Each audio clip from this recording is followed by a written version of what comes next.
Welcome to the HCI family of podcasts. We're your source for personal, professional, and organizational growth and development.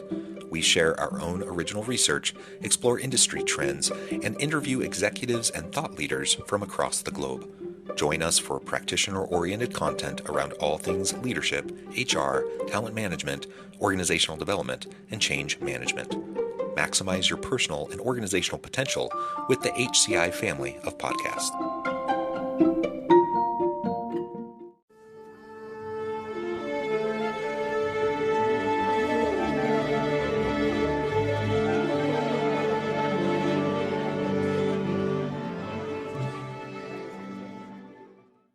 David Lutes, welcome to the conversation today. Great to be here. Thank you for having me. It is a pleasure to be with you. You're joining us from outside of St. Louis, Missouri. I'm south of Salt Lake City in Utah. And today we're going to be talking about talent management and the employee life cycle. Very, very important topic. I know it's something that a lot of organizations are always struggling with. It's interesting. Over the last several years, of course, we had a pandemic, and then we had, these terms that were thrown around, quiet quitting, et cetera. And it's been a fairly volatile labor market and kind of ups and downs, and it's been at times a seller's market, a buyer's market, and right now it's a little bit harder for employees looking for a shift or a change than it was a year ago or so. But because of skills gaps, because of disruptive technologies, et cetera, it continues to be an issue, and it will continue to be an issue in the talent realm. So we're going to unpack this and discuss this together today. As we get started, I wanted to share David's bio with everybody. Former pastor in South Africa, UK, and the Middle East, David Lutes is now an organizational development, talent management, and training consultant and master trainer and executive coach, and well-known conference speaker, and has more than 30 years of international experience in 30 plus countries at a senior strategic executive, middle management, and operational level with several global Fortune 100, 250, 500 companies. Published author and a regular conference presenter. He is an expert in this space, especially internationally, and I am just so thrilled to have the opportunity to sit down and talk with you today. David, anything else you would like to highlight by way of your background or personal context before we dive on in? No, I'd love to meet this guy. He sounds amazing. And I have to say, I'm jealous. I love to travel, and the 30 plus countries, it's actually all of 40, the international experience, all of that. 42 as of last week. 32 countries, 40, all 40, of that just sounds 42. amazing. Yeah. No, the air miles have mounted up and the glamour wore off a long time ago. So No, I get that. The actual travel itself, going on planes, not my favorite. Staying in a hotel, not my favorite. But I love visiting new places, new things to see, new people to meet, new cultures to learn about. All of that is just so exciting, and you've had a wonderful career. Well, let's dive on in, and if you can frame up for us kind of your general philosophy and view around talent management and employee life cycle. We have general practices in the United States, but you also do so much across the globe in non-Western countries. Tell us a little bit about your work and how you think of talent management and employee life cycle. Well, thanks for the question, and the comment about the travel and work all over the show is a nice segue into what I'm becoming more focused and even borderline fanatical about, and that's that I launch a lot of my coaching, consulting, presentations, training, whatever, with a question.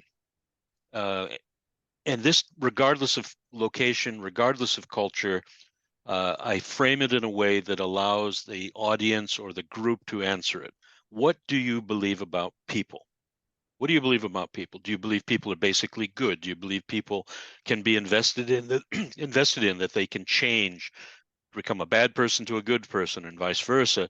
Do you believe people are hungry to learn? Do you believe people are welcome the idea of being stretched, of having a challenge in their career, in their job, whatever, and I give this long list of questions, and I get answers depending on the culture and context, of course. Yeah.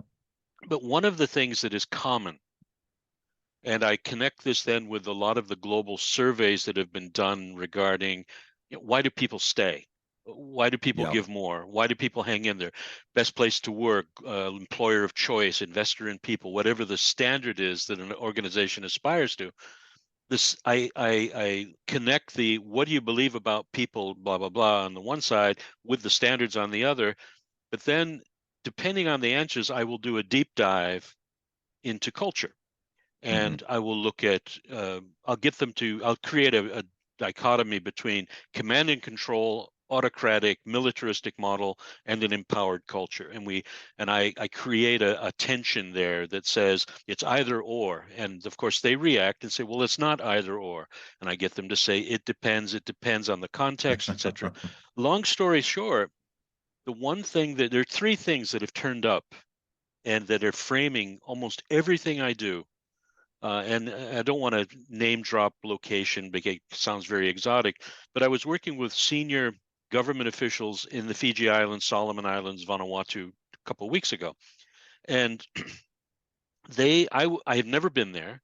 I've worked in India, I've worked in Jakarta, I've worked in Malaysia and other places, but I'd never been to this location. And I was surprised at how clearly they were thinking about those questions. But the point is that I, people stay longer because they know that they are valued, respected, appreciated, and their job makes a contribution to the overall mission vision of the organization.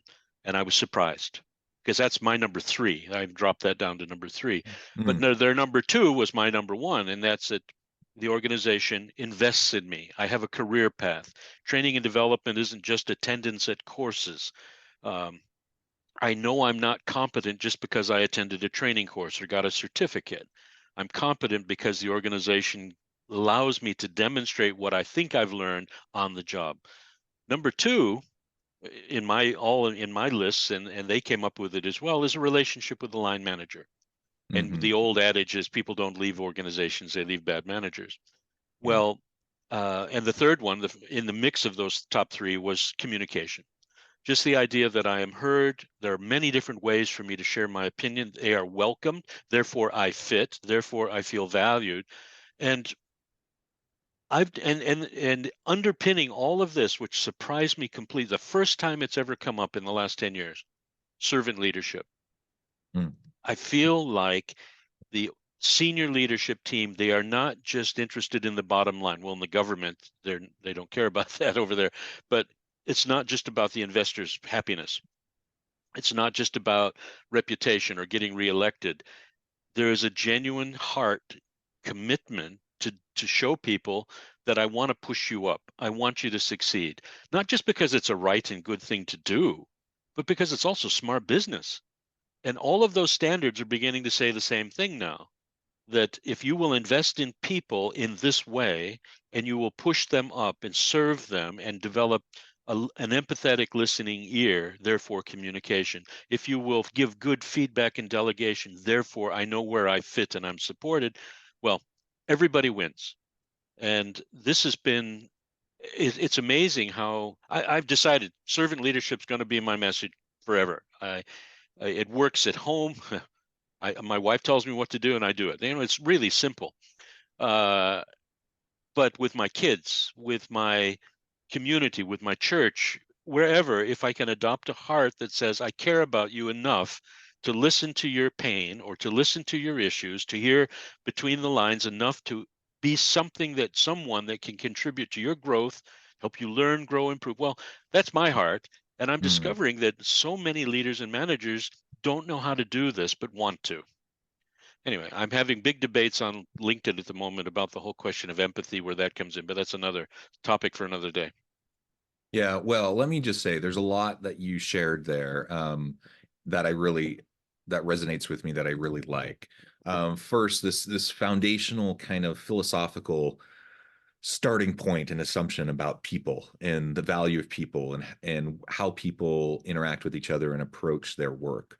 Uh, there are definitely people that do bad things. There's Yeah. definitely people who exploit, who take advantage of, who are jerks and just hard to be around, etc. But most people, I truly believe, get up in the morning, wanting to do the best they can, wanting to do right by others, wanting to just find happiness and meaning and purpose. And in work, we spend, the vast majority of our waking hours in our life at work. And so, of course, work is one of the primary mechanisms for us to find that meaning and purpose, to build community, to build relationships, and to do, to stretch and grow and to do things that bring value to our lives. And I truly believe that most people approach work that way.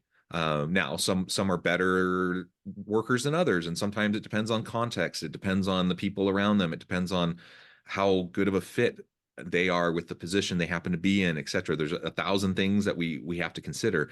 But if we start with the general premise that people are good and trying to do good, I think we just interact with people in a dramatically different way. I'm thinking of a particular organization I've done some work with recently, and I get it. Like we live in a litigious society. I understand that compliance is important, but their culture has moved so far towards just strict compliance, punitive actions, etc.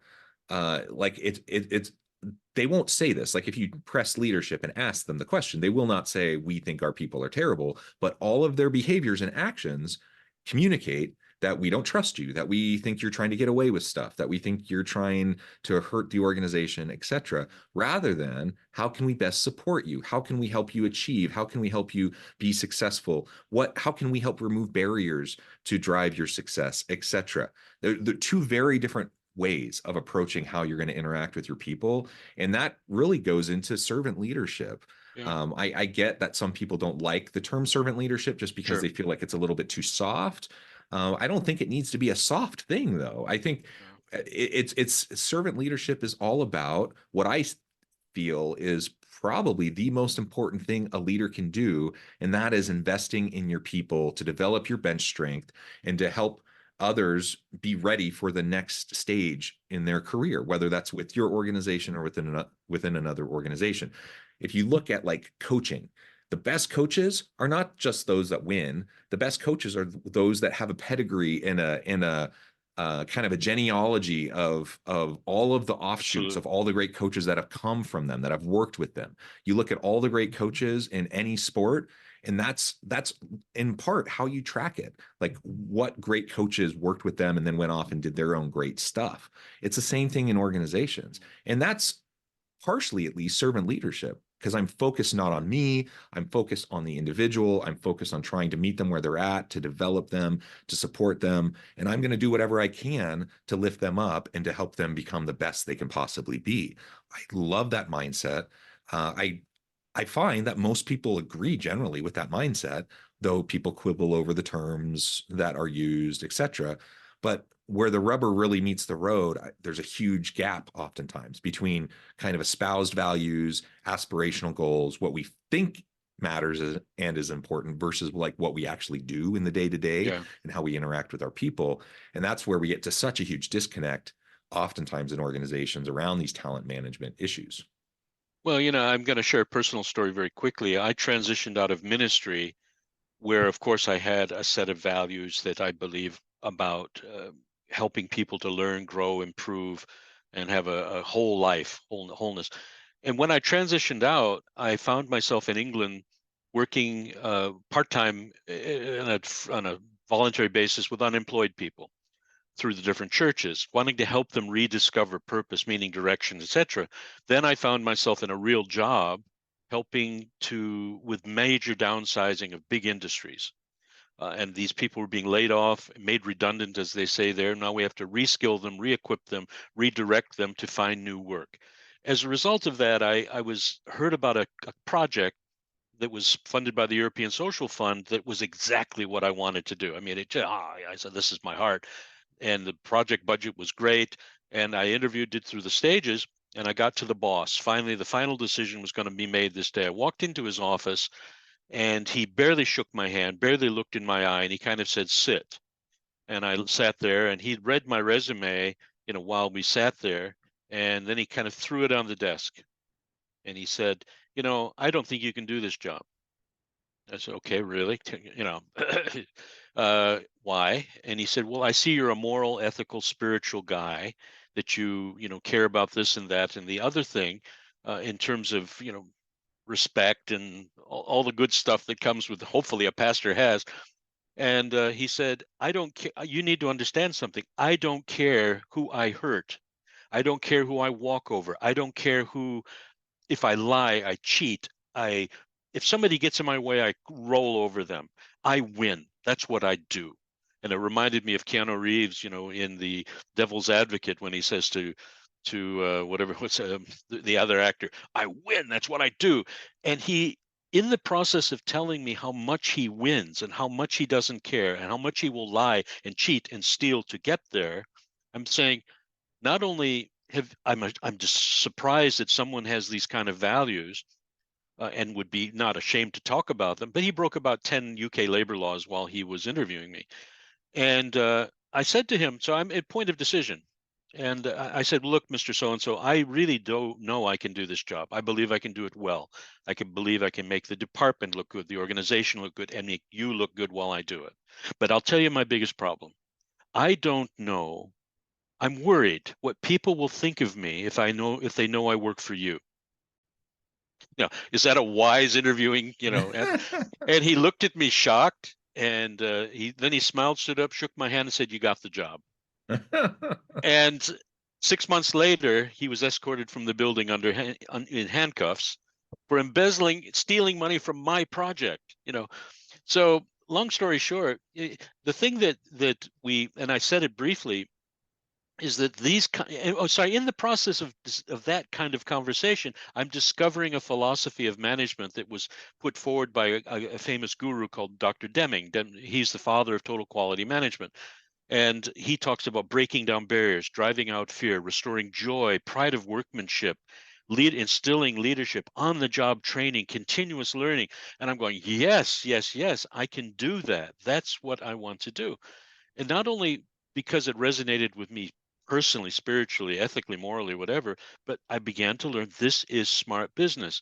And the problem that I've discovered in other parts of the world is that the website of the organization says, we believe our people are our most valuable asset. We believe in investing in our people. We believe we are a community. We are a family, yada, yada, yada. And then you go in and you scratch a little bit deeper and you ask the ordinary people, why have you got a 41% turnover rate of your middle and upper management team? Well, because we don't practice what we preach.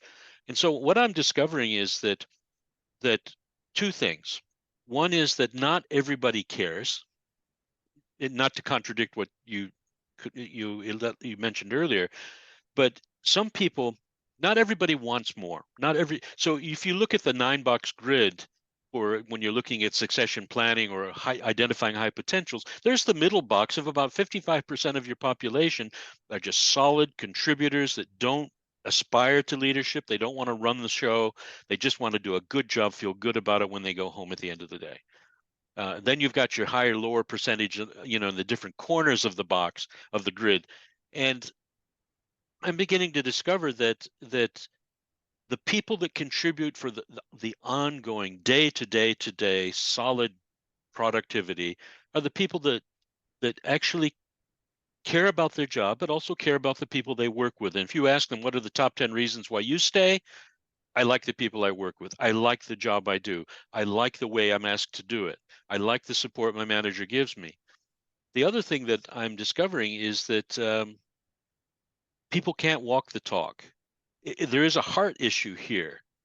They can fake it, and after a time, you can fake some empathy. You can fake listening. You can fake serving, if you like. You can go through the motions and sort of perform like you really do want to push people up, and you're a good servant leader. But that grows old very fast. And anyway, I'm discovering that there are ways to package the message of servant leadership that doesn't make people feel like meekness and humility equals weakness. It's actually a smart business message as well. Yeah, absolutely. I mean, there's so much research on the power. Well, first of all, how good leaders need to have emotional intelligence, right? Sure. And the power of things like empathy and connecting with your people. etc. And so whether we're talking about servant leadership or empathy or any of these other topics, there's no question that the modern leader needs to have these soft skills to be Yep. effective. And there are definitely 100%, there are people like that boss from your story who are unethical, who are willing to stomp all over people to get to where they want to go. I do believe that most people aren't like that, I agree. thankfully. And so it's not a either or though. Like I think a lot of people think you either have to be like Yeah. cutthroat Yep. and then make money, or you have to, or you're like soft, you focus on empathy, servant leadership, etc., and then people walk all over you and you don't make any money and you go out of business. Like that's a false dichotomy. You in fact, there's so much research that shows when you support your people, when you connect with them, when you show empathy towards them, when you have emotional intelligence and those soft skills as a leader, you have better teams, you have more creative and innovative teams, which leads to greater productivity, better products and services. It leads to a stronger bottom line. So there's a clear Yeah. business case for servant leadership. There's a clear Absolutely. human case for servant leadership. Yeah. And all of this comes back to how do we attract and retain the very best people to be in our organizations and to not just take for granted that we're always going to have an endless supply of people we can churn through. Because if you have this mentality that we're just going to chew people up and spit them out and get every last ounce of productivity we can out of somebody before they get fed up and leave, guess what? In the modern world of work, you are probably not going to be very relevant for very long because Yeah. you're not going to get enough people to churn through. It just isn't possible.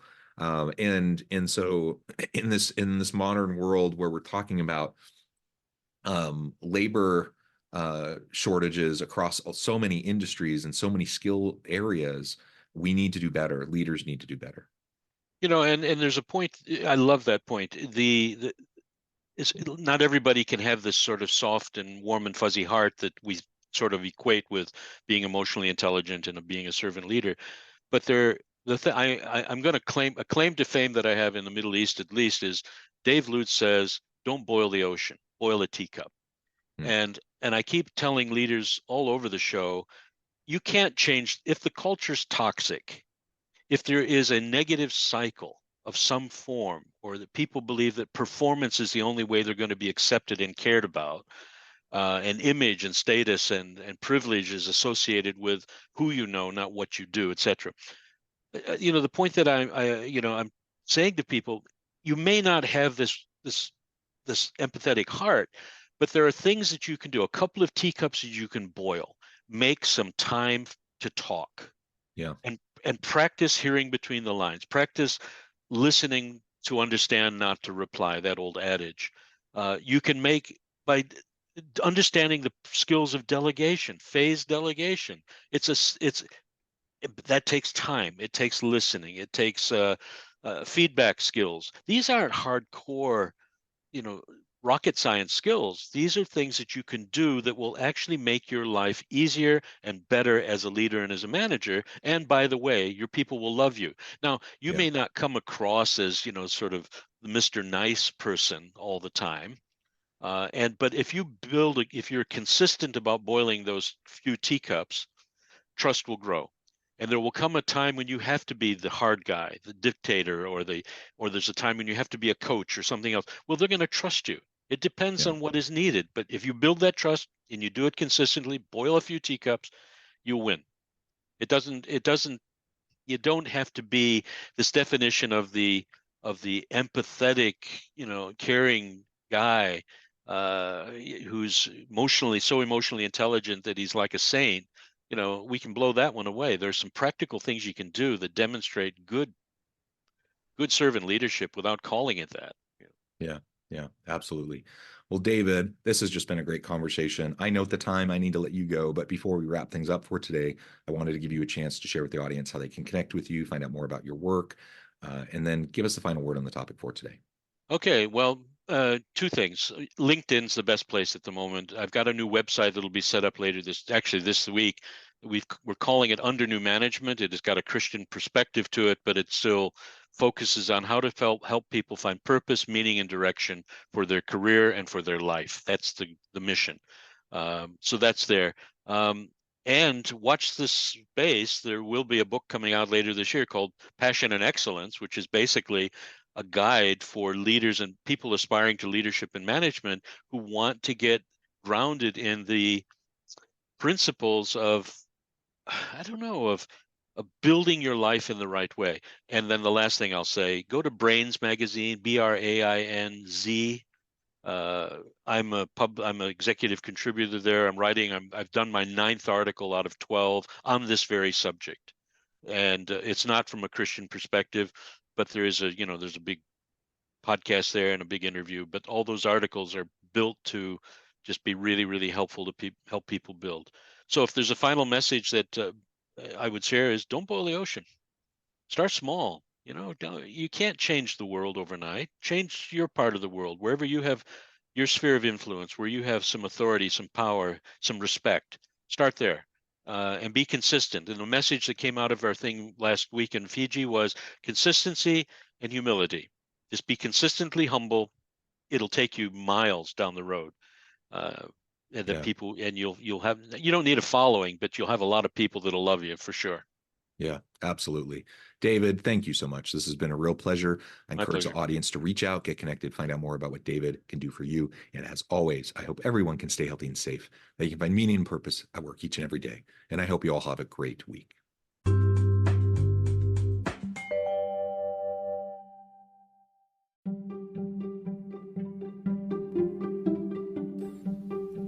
Thanks for joining us for this episode of the podcast. We hope you stay healthy and safe, and please join us again soon.